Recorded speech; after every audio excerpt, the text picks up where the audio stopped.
Yan yung panibago kong gagawin. Dahil yung nakaraan kong video, bali tapos na yun. Yun yung 5 case na sa isang palapag. Ito, panibagong palapag naman to. Yan, bali binaklas nila para dalhin dito gawin namin.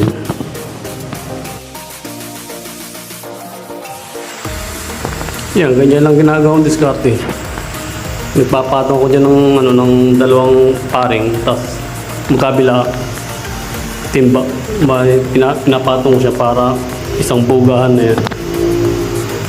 Maganda sana nakahanger yan para yung pati yung likod kasama na eh. Pero dahil wala akong space, bali yun, nasa unit na ako gumagawa eh.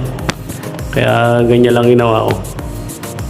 Kumuha lang ako ng dalawang timba at saka paring. Bali doon ko na siya pinatong. Yan, ang diskarte ko naman dyan, yun ako yung gilid.